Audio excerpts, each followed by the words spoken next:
All right, hey everybody, let's look at our fish review. So sharing my screen.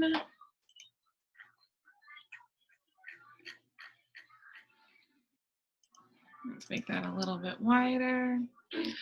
All right, so question number one is not going to be on the test. There's going to be several on here. Things have been shortened.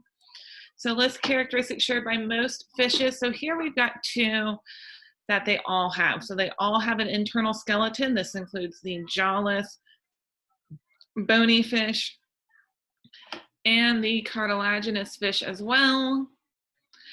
They all have internal skeletons of some form, and they all live in the water. Not even all of them have gills. The jawless fish just had more of these gill pouches, not a true gill. Number three, what is the organ that adjusts buoyancy of many ray-finned fish? That's going to be the swim bladder. Most ray-finned fish or bony fish have this. There are some exceptions, like say the flounder that lives at the bottom of the sea. For function of scales, that's going to be for protection, protects against predation, but it also helps to protect against too much water loss through osmosis. Number five, who discovered the coelacanths? That's going to be Marjorie Courtney Latimer. Number six, how many species are in class Sarcopterygii? So these are our lobed fin fish. That includes the coelacanth and the lungfish. There are a grand total of 7 species, not very many at all. 8, list some, where were we? 7, describe the function of gills in a fish. The gills are going to be for respiration. It's their primary function, removing oxygen from the water for the fish to breathe.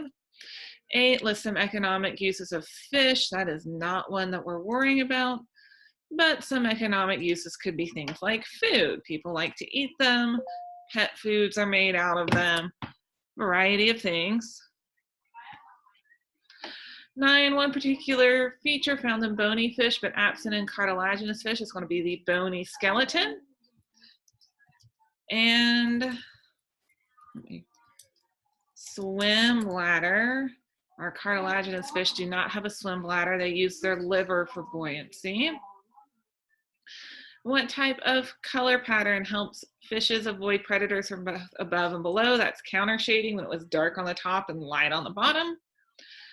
11, describe cryptic coloration. So this is what we tend to think of when we think camouflage, helping that animal blend in with the background.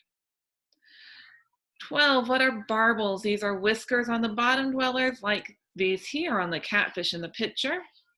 They're a sensory organ used to feel for food on the bottom. What's the function of the lateral line system? So our lateral line system allows for us to feel changes in water pressure caused by the movement of other animals in the water. 14, what is spawning? This is a form of external reproduction in which sperm and egg are released into the water for fertilization. No parental care. So these fish here, they've come together in a school and they're releasing their gametes out into the water. 15, describe reproduction in fish. So that's typically spawning. There are a few with internal reproduction, or a few where it's still external, but the eggs are laid in the nest and there's some parental care. But broadcast spawning, like in our image above, is the most common. 16, which one of the following characterizes bony fishes in general? They're going to have bony skeletons, paired fins, gills, and scales. See, 17, 18, and 19 are not on your assessment. 20, what are myomeres? That's going to be the striped pattern in the muscle. So we can see the sort of down, up, looks kind of like a W or an M shape in this piece of salmon here. And then skipping 21, 22, 23, and 24, down to 25. What's the function of the liver in fishes? So they remove toxins from the blood. That's going to be in all of them. Sharks, the cartilaginous fish, have a specialized function. Their liver is specialized for buoyancy. It helps to hold oil, which reduces the density. Labeling our scales, we've got ganoid scales. This is a very thick scale, lots of enamel. A cycloid scale, round curve, very circular. Placoids, these are characteristic of the cartilaginous fish, so only going to be found in our sharks and rays, also called dermal denticles. Placoid scales, the shark or ray is going to grow more of them, whereas our bony fish with the ganoid, cycloid, and centoid, their scales get bigger with age. Then we have our centoid. This one tends to be not quite so round with some jagged edges. All right, labeling our fish. A is the dorsal fin. B is the lateral line. C, oops, I misspelled that. That is the caudal fin. D is anal fin. E is the pelvic fin. F, pectoral fin. The pelvic and pectoral fin, there are two, one on each side of the fish. And then G, the operculum. All right, identify the class that each fish belongs to and describing the anatomy. We're just going to worry about the identify the class. So sharks are chondrichthyes. The perch is Actinopterygii. And then the lamprey is Agnatha. See here. Don't need to worry about these ones. So let's cross those off our list.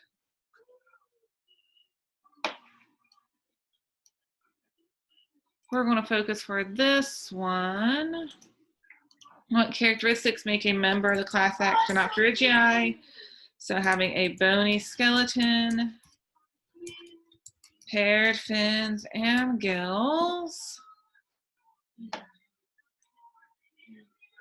And we'll cross that one off our list.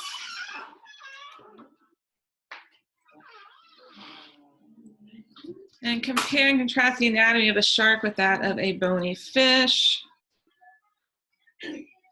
So primarily you need to know that the shark has a cartilaginous, oh boy, I spelled that wrong.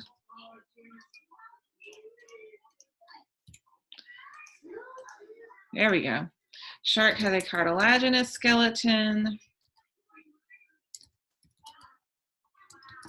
Bony fish, it's a skeleton of bone. And sharks, they have a liver used for buoyancy, and fish, the swim bladder is used for buoyancy. Shark, the fins are not flexible.